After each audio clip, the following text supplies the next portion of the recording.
Hello parents, कैसे हो सब? बढ़िया। आज के लेक्चर में हम बात करेंगे एस ब्लॉक को पढ़ने वाले हैं। एस ब्लॉक के अंदर फर्स्ट ग्रुप को मैंने पढ़ लिया। मैंने आपको स्टार्टिंग से बता दूं, मैंने आपको बताया था कि एस ब्लॉक के अंदर दो ग्रुप हैं, फर्स्ट ग्रुप और सेकंड ग्रुप। इतनी बात क्लियर है? चलो, फर्स्ट ग्रुप जो है वो अपन ने पढ़ लिया पूरा, ठीक है। अब मैंने आपको एक चीज ही बोली थी कि जो फर्स्ट ग्रुप के अंदर जो बातें करी अपन ने, वही जो बातें हैं वो रिपीट होने वाली हैं सेकंड ग्रुप के अंदर। अगर आपने लेक्चर्स देखे तो आपको पता है ये बात मैंने बहुत बार बोली है, ठीक है। तो अब मैं आपको बता दूं, सेकंड ग्रुप आज अपन पढ़ने वाले हैं, स्टार्ट करने वाले सेकंड ग्रुप को। फर्स्ट ग्रुप अपन ने पूरा पढ़ लिया। तो मैं आपको एक बात बोलूंगा, अगर आप पहला लेक्चर यही देख रहे हो, इससे पहले आपने एस ब्लॉक का कोई लेक्चर नहीं देखा, तो आज आपको शायद समझ में आ जाएगा, समझा दूंगा पूरा। लेकिन अगर आपने एस ब्लॉक को स्टार्टिंग से देखा है ना, फर्स्ट ग्रुप जो पूरा पढ़ा है अगर आपने, तो आपको आज के लेक्चर में बहुत मजा आएगा। इसलिए जो पहली बार आ रहे हैं उनको मैं यही बोलूंगा कि पहले एस ब्लॉक के जो बाकी के लेक्चर्स हैं, शायद 3-4 लेक्चर हैं, वो देख के और उसके बाद में इस लेक्चर में आओ, ताकि आपको सही से समझ में आएगा, ठीक है। क्योंकि पीछे के जो सारे कॉन्सेप्ट हैं अभी वो रिपीट होने वाले हैं, इसलिए चलो, जो बातें अपन ने फर्स्ट ग्रुप के अंदर पढ़ी हैं वही बातें जो है यहाँ पर रिपीट होने वाली हैं, ठीक है। तो ध्यान से देखना, अगर आपने फर्स्ट ग्रुप ढंग से पढ़ा है तो मजा आएगा। सेकंड ग्रुप की बात करेंगे। सेकंड ग्रुप को क्या बोलते हैं? सबसे पहले एल्कलाइन अर्थ मेटल। सबसे पहले क्या बोलते हैं? देखो, फर्स्ट ग्रुप वालों को क्या बोला था अपन ने? एल्कली मेटल्स, क्षार धातु बोला था। क्लियर है? बोला या नहीं बोला यार, बताओ जल्दी। क्षार धातु बोला था ना। सेकंड ग्रुप वालों को क्या बोलते हैं? Alkaline earth metal. Earth metal क्यों बोलते हैं? क्योंकि अर्थ में ये पाए जाते हैं, इसलिए इनको अर्थ मेटल बोल रहे हैं, एल्कलाइन अर्थ मेटल। अब सेकंड ग्रुप वाले होते कौन कौन से हैं? तो वो होते हैं आपके BeMg, CaSr, Ba, Ra, ठीक है। तो याद करने के लिए जो है वो क्या है? बेटा मांगे, कार, स्कूटर, बाप, रोए, ठीक है। अब सबके अलग अलग होते हैं। कुछ बोलते हैं बेटा मांगे, कन्या, सुंदर, बाप, राजी।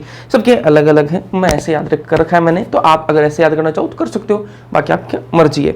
बेटा मांगे, कार, स्कूटर, बाप, रोए, ठीक है। अब मैं राजी इसलिए नहीं बोलूंगा क्योंकि कार स्कूटर मांगेगा तो कोई बाप राजी नहीं होगा, रोएगा ही, ठीक है। चलो, beryllium, magnesium, calcium, strontium, barium और रेडियम, ये आपके सेकंड ग्रुप के अंदर, ये सारे आपके एलिमेंट्स हैं, ये सारे तत्व आपके सेकंड ग्रुप के अंदर हैं, ठीक है। अब अपन जो बात करेंगे वो इन्हीं एलिमेंट्स की बात करेंगे। फर्स्ट ग्रुप की बात अपन कर चुके हैं, सेकंड ग्रुप की अपन को बात करनी है। सेकंड ग्रुप की बात खत्म होते ही एस ब्लॉक आपका खत्म हो जाएगा। तो आज के लेक्चर के बाद में एक लेक्चर और रहेगा, उसके बाद में एस ब्लॉक की समाप्ति हो जाएगी। चलो, सबसे पहले बात करें जनरल इलेक्ट्रॉनिक कॉन्फ़िगरेशन। जनरल जो इलेक्ट्रॉनिक कॉन्फ़िगरेशन वो क्या रहेगी? इनकी NS2। N की वैल्यू जो है यहां पर वो अलग हो सकती है, बाकी NS2 रहेगी सबकी। जैसे फर्स्ट ग्रुप वालों के अंदर क्या थी? NS1, मतलब S जो है उसके अंदर एक इलेक्ट्रॉन भरा जाएगा लास्ट में, और इसके अंदर जो S है उसके अंदर 2 इलेक्ट्रॉन भरे जाएंगे। क्यों भरे जाएंगे? क्योंकि इनके पास में 2 वैलेंस इलेक्ट्रॉन होते हैं। फर्स्ट ग्रुप वालों के पास में कितने वैलेंस इलेक्ट्रॉन? 1 valence electron. और सेकंड ग्रुप वालों के पास में कितने वैलेंस इलेक्ट्रॉन? 2 valence electron. बात खत्म हो गई यहां तक ना। वैलेंस इलेक्ट्रॉन कितने इनके पास में? सबके पास में 2-2। बेरिलियम का पूछे तो 2 वैलेंस इलेक्ट्रॉन, मैग्नीशियम का पूछे तो 2 वैलेंस इलेक्ट्रॉन, कैल्शियम का पूछे तो 2 वैलेंस इलेक्ट्रॉन, स्ट्रोंशियम, बेरियम सबका 2 वैलेंस इलेक्ट्रॉन है। कोई दिक्कत है? नहीं होनी चाहिए। ऑल आर ग्रेइश व्हाइट, सारे कैसे हैं? ग्रेइश व्हाइट कलर के हैं। प्लेटिनम की फोटो देखी होगी सबने, प्लेटिनम कैसा दिखता है, तो वैसे सा रंग है इन सबका ना, ग्रेइश व्हाइट कलर के हैं। ना तो पूरे स्लेटी है ना पूरे व्हाइट है, बीच का सा रंग इनका थोड़ा सिल्वरिश टाइप का रंग है इनका ना।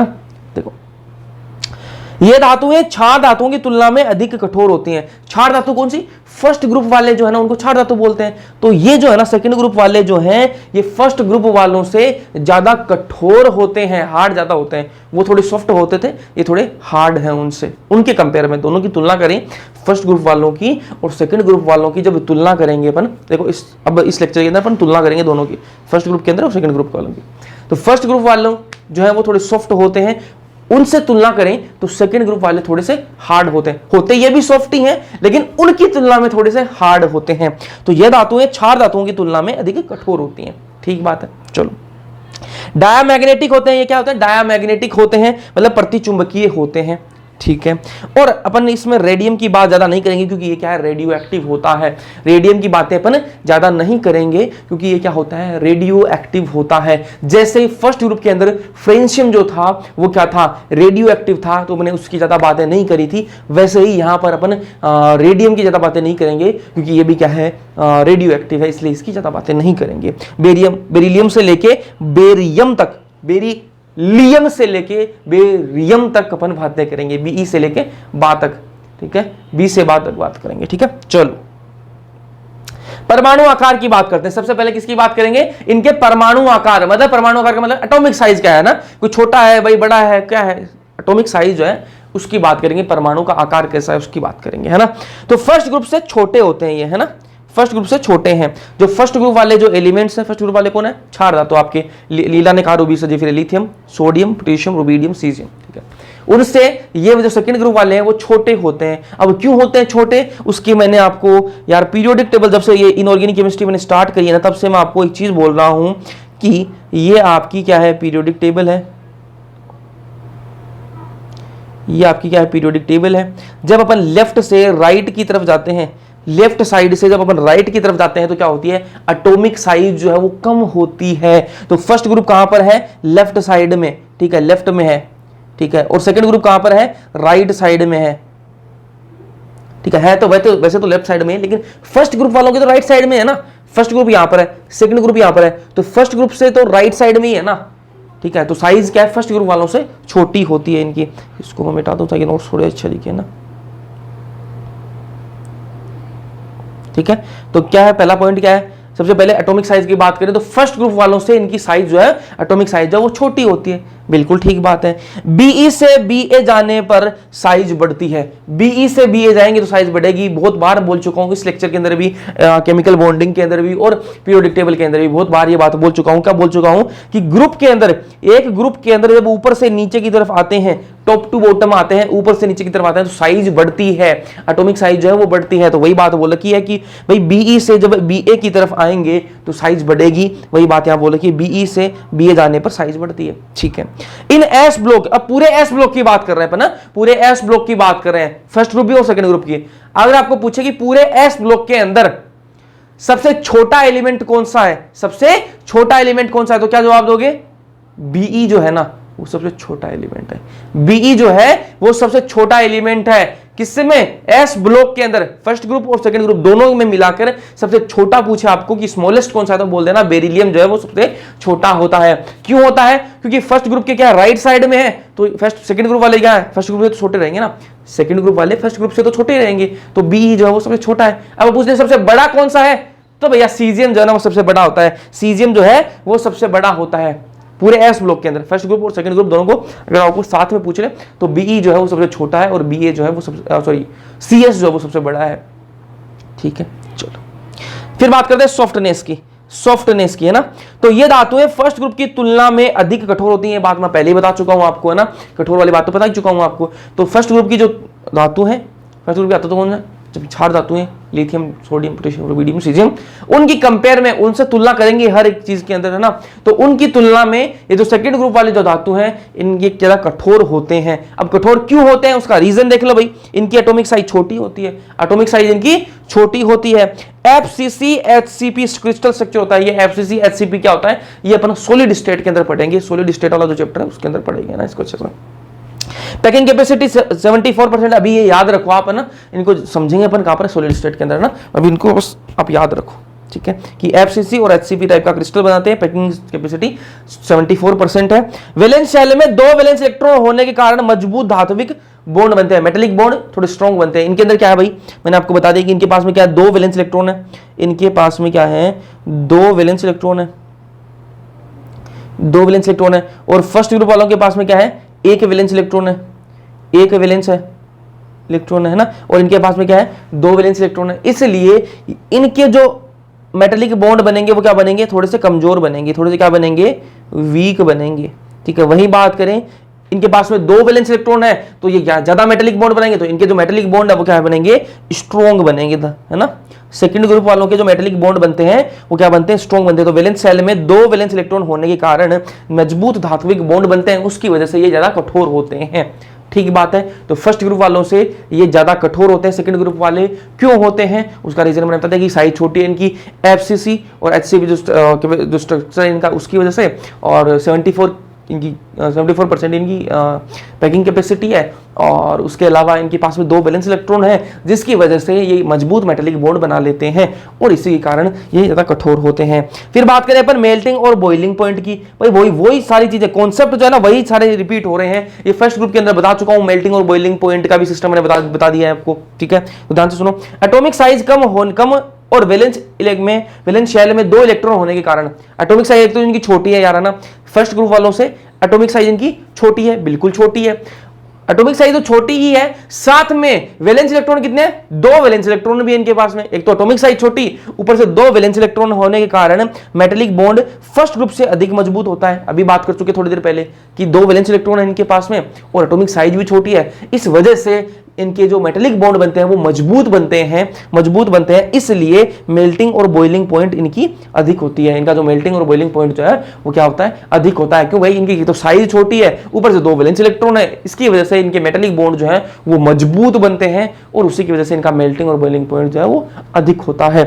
ये ऑर्डर आप देख लो भाई, ये ऑर्डर आपको याद होना चाहिए कि बेरिलियम जो है उसकी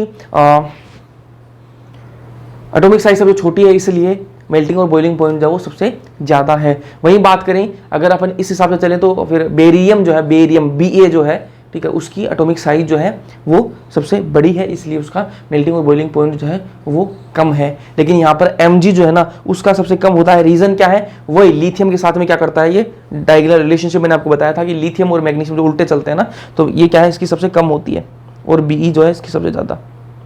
यहाँ पे याद रखना इस ऑर्डर को ना। चलो फिर बात करेंगे इलेक्ट्रोपॉजिटिव कैरेक्टर और मेटेलिक कैरेक्टर की बात कर लेते हैं ना। इलेक्ट्रोपॉजिटिव कैरेक्टर और मेटेलिक कैरेक्टर की बात करते हैं तो एटॉमिक साइज फर्स्ट ग्रुप से कम है, ठीक है, एटॉमिक साइज। अब इलेक्ट्रोपॉजिटिव कैरेक्टर या फिर मेटेलिक कैरेक्टर होता क्या है? तो मैंने आपको बताया था कि जो एटम, जो तत्व, जो एलिमेंट अपना इलेक्ट्रॉन जितना जल्दी बाहर निकाल दे वो क्या है, उतना ही ज्यादा क्या है, इलेक्ट्रोपॉजिटिव या फिर मेटेलिक होता है। वापस बता रहा हूं, फर्स्ट ग्रुप के अंदर बहुत अच्छे से बताया है मैंने ये सारी चीजें। इलेक्ट्रोपॉजिटिव क्या होता है? ऐसा एटम, याद आया कुछ? ऐसा एटम या फिर ऐसा एक एलिमेंट, ऐसा एक तत्व जो अपना इलेक्ट्रॉन जितना जल्दी बाहर निकाल दे वो उतना ही क्या होता है, इलेक्ट्रोपॉजिटिव। जो जितना जल्दी बाहर अपना इलेक्ट्रॉन निकाल देगा वो उतना ही क्या होगा, इलेक्ट्रोपॉजिटिव होगा। ये बात मैं आपको बता चुका हूं फर्स्ट ग्रुप के अंदर। तो वही बात है इलेक्ट्रोपॉजिटिव कैरेक्टर इनका कैसा है?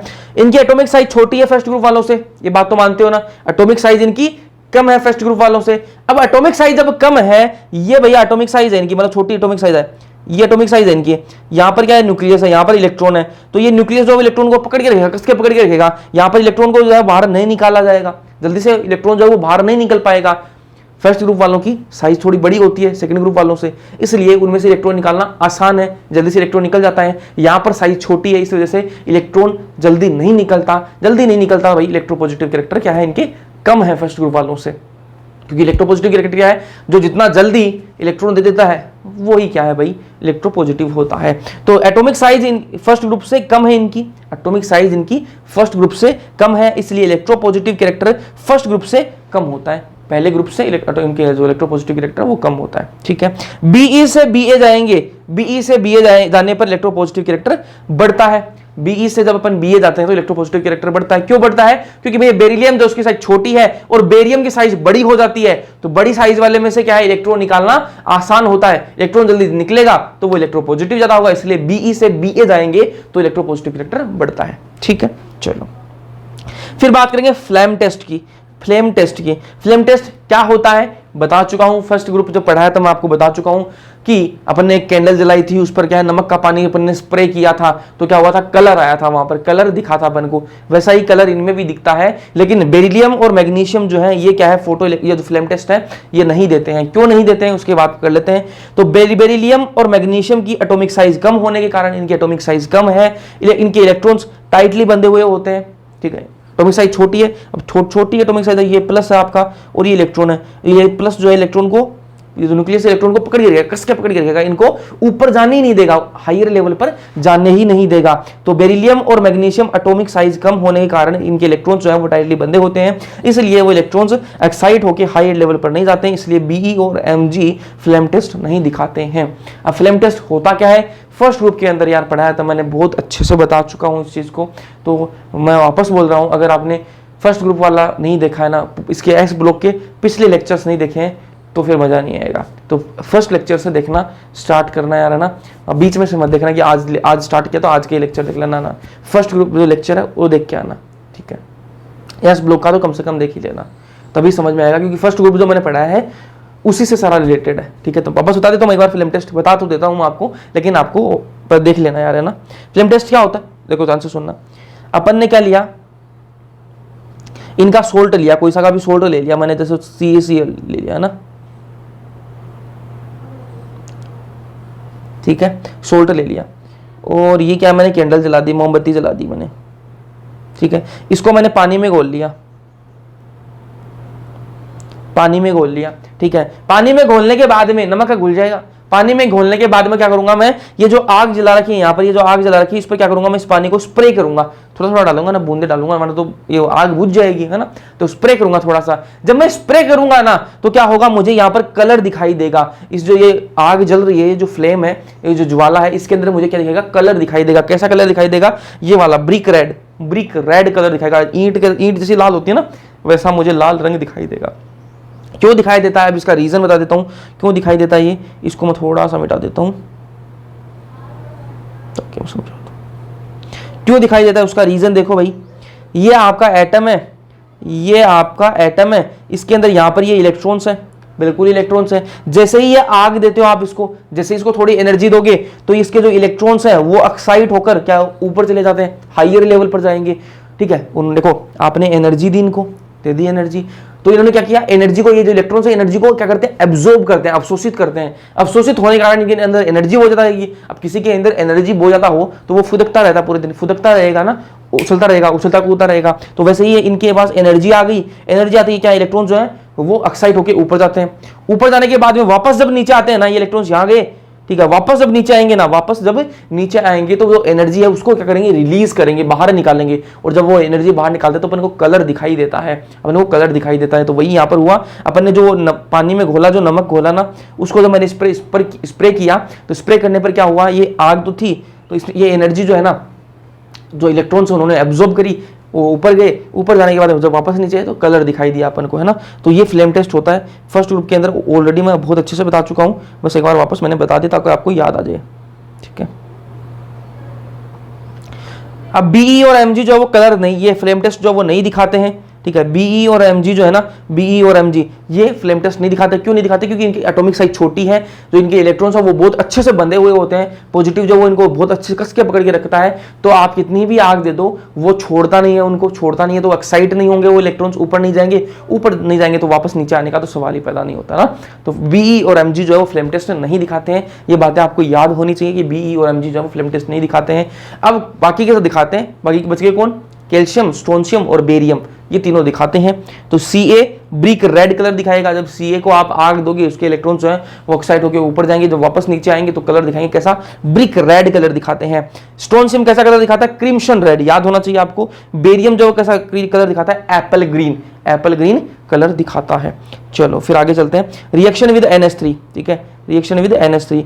अब ये रिएक्शन जो है यार, मैं वापस बोल रहा हूं, फर्स्ट लेक्चर से देख के आना ना। ये रिएक्शन मैंने फर्स्ट ग्रुप के अंदर बहुत अच्छे से बताई है। आयन सांद्रता बढ़ने पर धातु आयन के क्लस्टर बनने के कारण ब्रोंज कलर में परिवर्तित हो जाता है। देखो स्टार्टिंग में क्या है, नीला घोल बनता है, नीला घोल बनता है स्टार्टिंग में, लेकिन जब आप, थोड़ा सा बता देता हूं वरना आपके ऊपर से निकल जाएगा। ये क्या लिया आपने, एक बीकर ले लिया, इसके अंदर क्या डाला है, अमोनिया डाल दिया आपने। क्या डाला है, लिक्विड अमोनिया। इसके अंदर मैं क्या डालूंगा, कोई सा भी मैं मेटल डालूंगा, ठीक है, कोई सा मेटल मान लो मैंने डाल दिया, क्या डाल दिया, Ca+2 डाल दिया, सॉरी Ca डाल दिया मैंने, +2 तो बाद में होगा यार, ये मिट जा भाई। Ca मैंने इसके अंदर डाल दिया, ठीक है। जैसे ही मैं Ca इसके अंदर डालूंगा तो Ca जो है वो टूट जाएगा। किस में टूटेगा, Ca जो है वो क्या बन जाएगा, Ca+2 बन जाएगा, प्लस 2 इलेक्ट्रॉन यहां से निकले तभी तो +2 बना है, 2 इलेक्ट्रॉन यहां से निकले हैं, 2 इलेक्ट्रॉन में टूट जाएगा, ऐसे टूट जाएगा, बिल्कुल टूट जाएगा। तो ये कलर कैसा रहेगा, इस जो सॉल्यूशन है, ये पूरा जो सॉल्यूशन है, इसका कलर कैसा रहेगा, ब्लू कलर का रहेगा। कैसा रहेगा, ये ब्लू कलर का रहेगा। लेकिन अगर मैं एक Ca की जगह मैं 2 Ca डाल दूं, ठीक है, 3 Ca डाल दूं, 5 Ca डाल दूं, तब इसका रंग कैसा हो जाएगा, ब्रोंज रंग में बदल जाएगा। अब ये पूरी रिएक्शन जो मैं बता चुका हूं फर्स्ट ग्रुप के अंदर, है ना।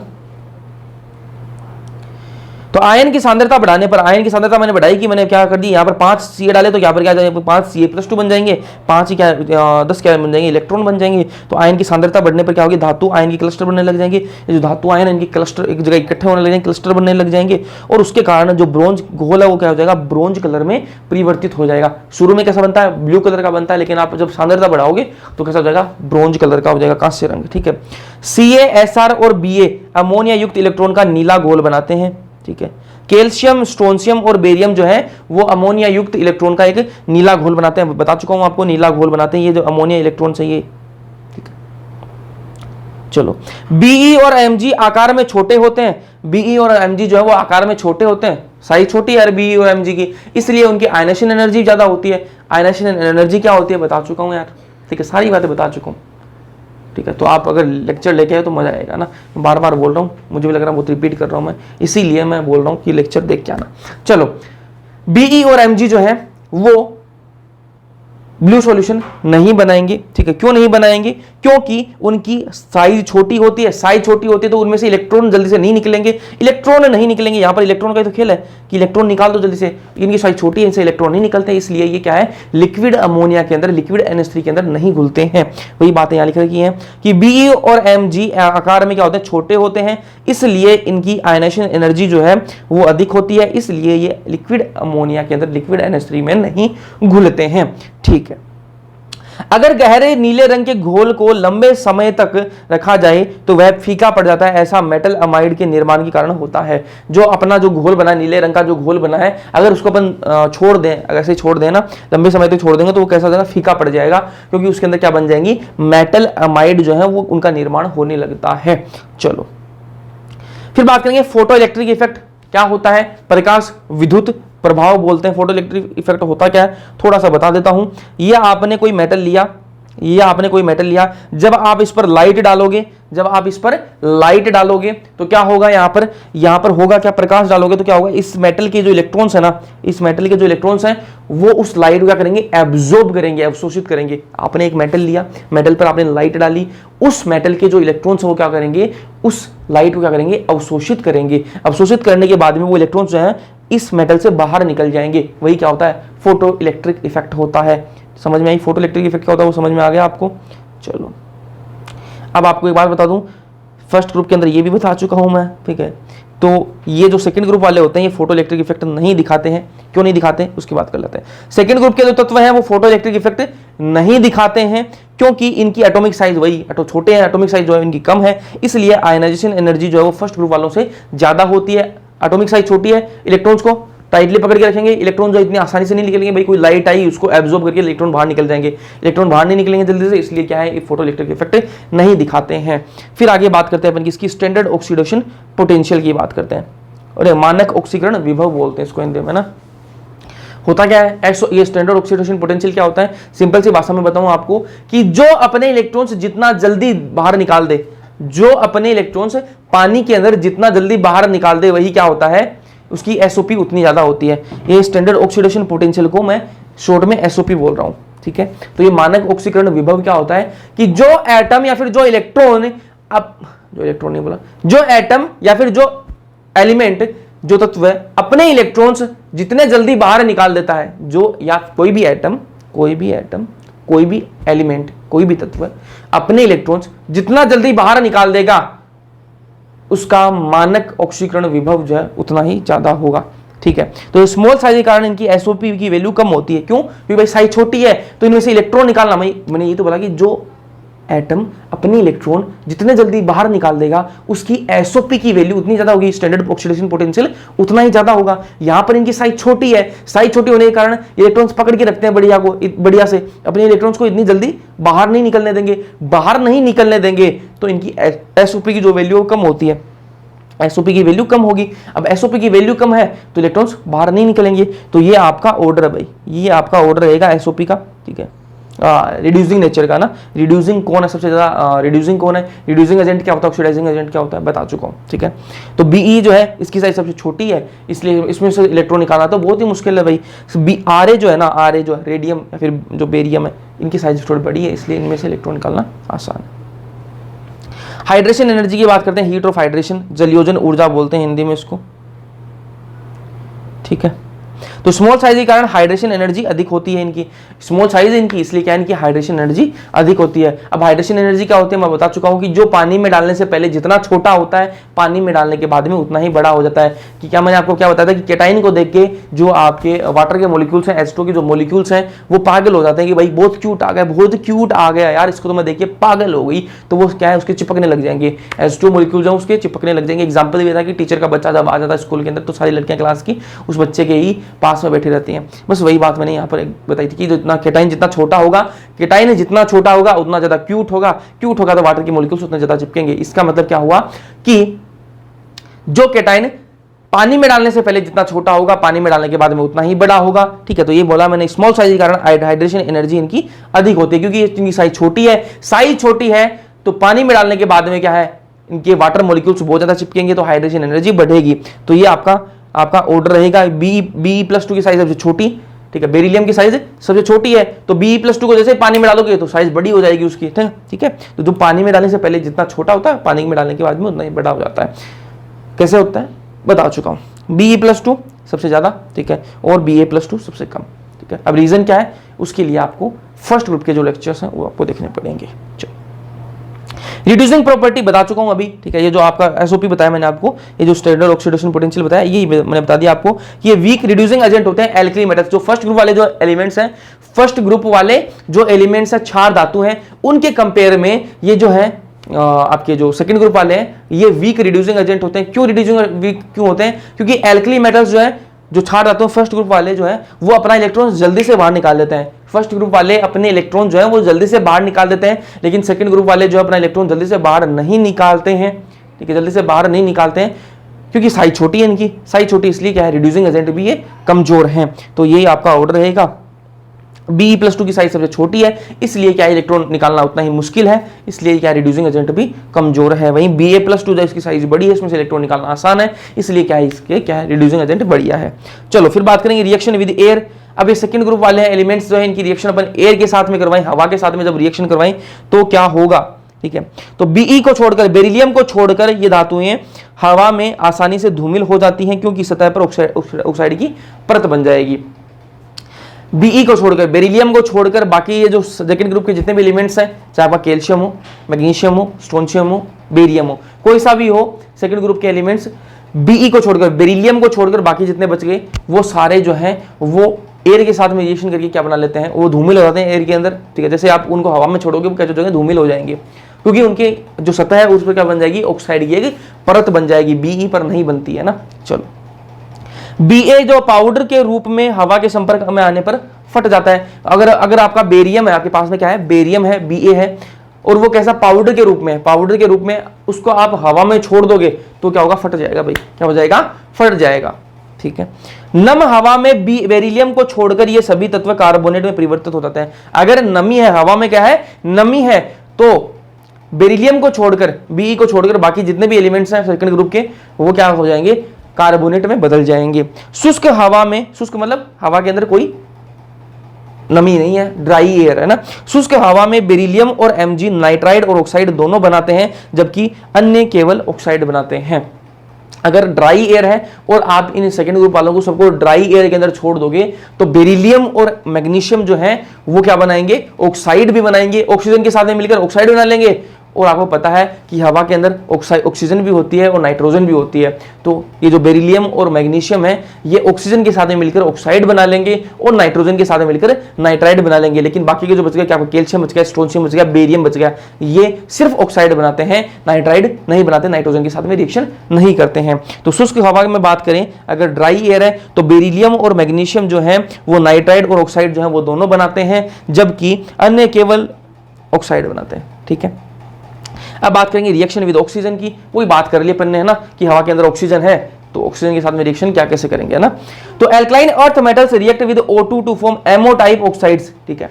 जो आपके एल्कलाइन अर्थ मेटल है सेकंड ग्रुप वाले जो मेटल्स हैं वो क्या करेंगे ऑक्सीजन के साथ में रिएक्शन करेंगे और क्या बनाते हैं MO टाइप की ऑक्साइड बनाते हैं। ऑक्साइड कैसी होती है MO टाइप की, ठीक है।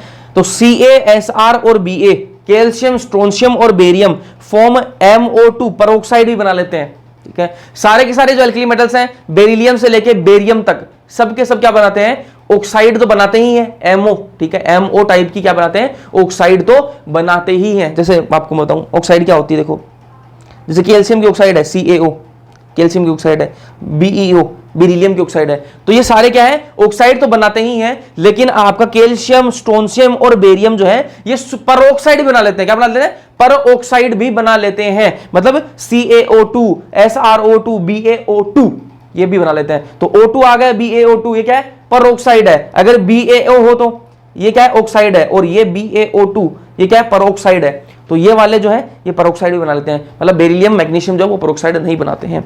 चलो, परोक्साइड जो है वो कलर्ड होती है ड्यू टू लेटिस डिफेक्ट। ये जो परोक्साइड बनती है क्या होती है, कलर्ड होती हैं, ठीक है। Be जो है वो एम्फोटेरिक नेचर की होती है।